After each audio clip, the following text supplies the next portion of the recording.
Hello नमस्कार, कसे आहात सर्वजण? मस्त आहात ना? मस्तच राहा सर्वांना. सर्वप्रथम श्री स्वामी समर्थ. तुम्हाला सगळ्यांना आजचा दिवस खूप छान आनंदाचा आणि आरोग्यदायी जावो. तर आज आहे श्रावण महिन्यातला दुसरा सोमवार. तर मी तुम्हाला माझं पूर्ण सोमवारची पूजा दाखवणार आहे. तर मी सुरुवात अगोदर माझ्या आवडतीची गोष्ट ती म्हणजे उंबरठ्यावरती हळदीचं लेपन. तर मी ते करणार आहे अगोदर. सकाळी पूजा सुरू करण्याआधी मी उंबरठ्यावरती हळदीचं लेपन केलं. आपल्या परंपरेनुसार उंबरठ्यावरती हळद लावणे हे मांगल्याचं प्रतीक मानलं जातं. यामुळे घरामध्ये सकारात्मक ऊर्जा राहते आणि पूजा अधिक पवित्र मानली जाते. खरंच या लेपनामुळे घरामध्ये खूप प्रसन्न वातावरण तयार होतं. आणि त्यानंतर मी उंबरठ्यावरती रांगोळीही काढली.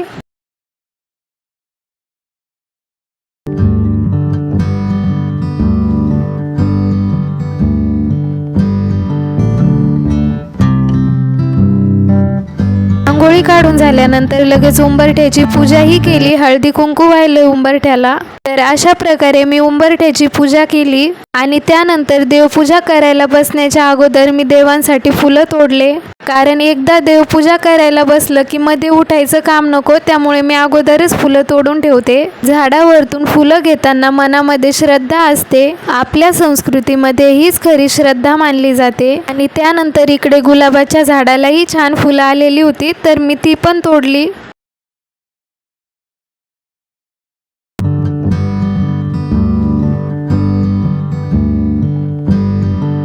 आणखी एक गोष्ट, महादेवांच्या पूजेला अवश्य असलेले बेलपत्र मी आदल्या दिवशी संध्याकाळी तोडून ठेवलं होतं. कारण सोमवारच्या दिवशी बेलपत्र तोडणं टाळावं असं शास्त्रात सांगितलेलं आहे. आणि त्यामुळे मी आदल्या दिवशी रात्रीच बेलपत्र तोडून ठेवले आणि स्वच्छ धुवूनही ठेवले. असं केल्याने आपला टाईमही वाचतो.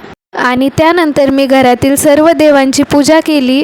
तर मी सर्व देवांना प्रथम पंचामृताने स्नान घातलं. म्हणजे दूध, दही, साखर, मध आणि तूप यांचा मिलाव म्हणजेच पंचामृत. हे देवांसाठी अत्यंत पवित्र आणि पौष्टिक मानलं जातं. आणि त्यानंतर स्वच्छ पाण्याने आंघोळ घालून देवांना शुद्ध केलं.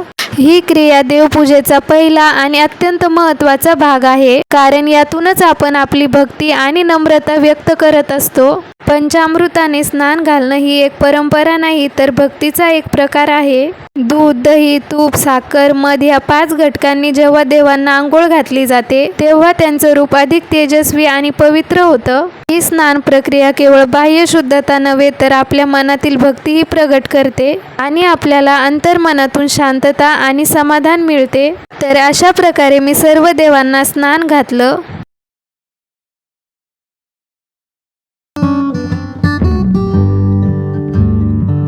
देवांना आंघोळ घालून झाल्यानंतर जे उरलेलं पाणी असतं ते पाणी इकडे तिकडे फेकून देण्यापेक्षा मी ते पाणी झाडांना टाकते. आणि त्यानंतर मी सर्व देव कपड्याने पुसून घेतले आणि देवांना गंध लावला.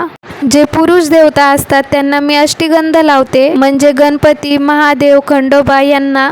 आणि ज्या स्त्री देवता असतात त्यांना मी हळदी कुंकू लावते.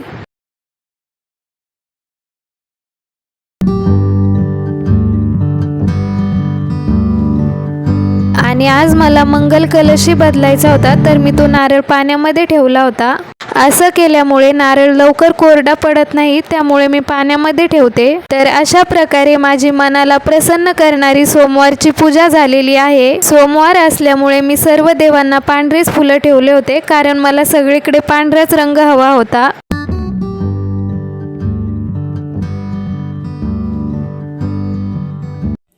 तर आत्ताच माझं सगळं काम आवरलं, घरातलं पण आणि रोजची जी देवपूजा असते ती पण झाली. आता मी पूजेचं ताट पण भरून ठेवलं.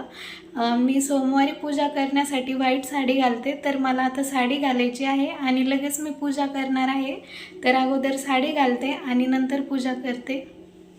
मी वाती काल रात्रीच करून ठेवल्या होत्या, फक्त तुपात भिजवायच्या बाकी होत्या, तर मी त्या सकाळी भिजवल्या. दिवा हे आपल्या पूजेचं अत्यंत पवित्र प्रतीक आहे. तो केवळ प्रकाश देत नाही, तर आपल्या मनातील अंधारही दूर करतो. आता मी पूजेचं ताटही भरून ठेवलं. फुलं, अक्षता, बेलपत्र, धूप, दीप, प्रसाद सगळं नीट आणि भक्तीने सजवलेलं आहे. ही तयारी म्हणजे आपल्या मनातील श्रद्धेचं प्रतीक आहे.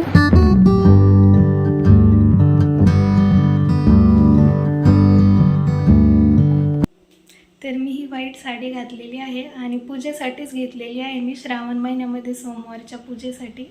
आणि इकडे सगळं ताट ते पण रेडी करून ठेवलेलं आहे. आता सर्व तयारी झाली आणि मी महादेवांच्या पूजेसाठी तुळशीजवळ आले. आपल्या घरातच असलेलं हे पवित्र स्थान, जिथे तुळस आहे आणि तिथेच महादेव विराजमान आहेत, तर इथेच मी श्रावण सोमवारची पूजा करणार आहे. आता मी महादेवांचा अभिषेक घालणार आहे. तर सर्वप्रथम मी त्यांचं शुद्ध जलाने स्नान केलं, जे आपलं तन आणि मन शुद्ध करण्याचं प्रतीक आहे. आणि त्यानंतर पंचामृताने अभिषेक घातला, ज्यामध्ये दही, दूध, तूप, साखर आणि मध यांचा समावेश असतो. पंचामृत हे केवळ पवित्र नाही, तर त्यातूनच आपली पूर्ण श्रद्धा महादेवांपर्यंत पोहोचते.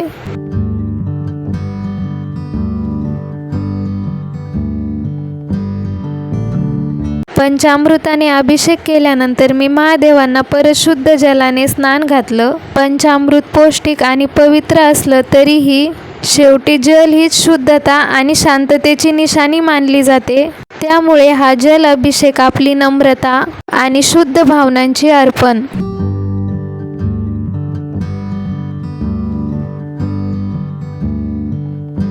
आणि अभिषेकानंतर मी महादेवांना मस्त भस्म लावला. भस्म हे महादेवांचं अत्यंत प्रिय वस्त्र मानलं जातं. ते वैराग्याचं आणि नाशवंत समजुतीच्या जगाचं प्रतीक आहे. या भस्माने मी महादेवांना प्रेमाने सजवलं आणि त्यानंतर मी गुलाल अर्पण केला, जो त्यांच्या भव्यतेचा आणि भक्तीचा रंग आहे. महादेवांच्या पिंडीवरतीच पार्वती माता विराजमान आहेत डाव्या बाजूला. त्यानंतर मी त्यांनाही हळदी कुंकू अर्पण केलं.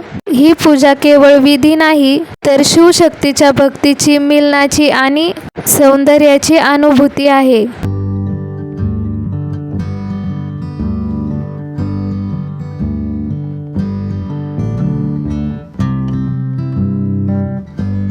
आणि त्यानंतर मी महादेवांसमोर दिवा लावला. आता मी महादेवांना 108 बेलपत्र अर्पण करणार आहे. प्रत्येक पान माझ्या मनातील एक प्रार्थना आहे आणि एक भावना आहे आणि एक नितांत श्रद्धा आहे. बेलपत्र अर्पण करणं म्हणजे आपली संपूर्ण इच्छा आणि भक्ती शिवचरणी अर्पण करणं. प्रत्येक पान अर्पण करताना मी श्री शिवाय नमस्तुभ्यम ह्या मंत्राचा जप करत होते, कारण हा मंत्र आणि बेलपत्र महादेवांना अत्यंत प्रिय आहे.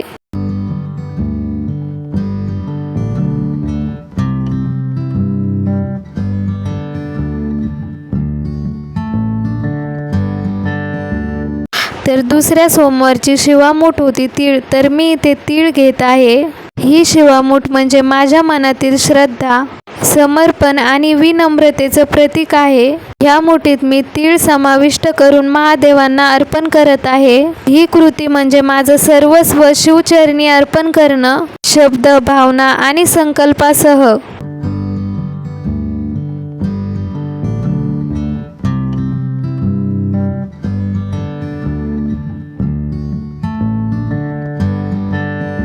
सर्व पूजा झाल्यानंतर मी महादेवांची आरती घेतली. अगोदर गणपती बाप्पांची घेतली आणि त्यानंतर महादेवांची घेतली. ही आरती म्हणजे माझ्या भक्तीचा सर्वात शेवटचा पण खूप तेजस्वी क्षण होता. विक्राळ ब्रह्मांडी माळा विषकंठे काळा त्रैलोकी ज्वाळा लावण्य सुंदर मस्तकी बाळा तेथून या दरबारी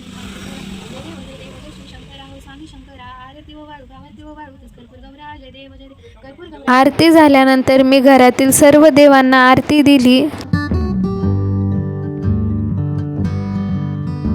पूजा आणि आरती झाल्यानंतर मी महादेवांसमोर शांतपणे बसून प्रार्थना केली. त्या प्रार्थनेत मी काही मागितलं नाही, फक्त मन मोकळं केलं आणि त्यांच्या चरणामध्ये स्वतःला अर्पण केलं. तर अशा प्रकारे मी महादेवांची पूजा केली. तर तुम्हाला व्हिडिओ कसा वाटला कमेंटमध्ये नक्की कळवा. व्हिडिओ जर आवडला असेल तर व्हिडिओला लाईक करा, शेअर करा आणि चॅनलला सबस्क्राईब करा.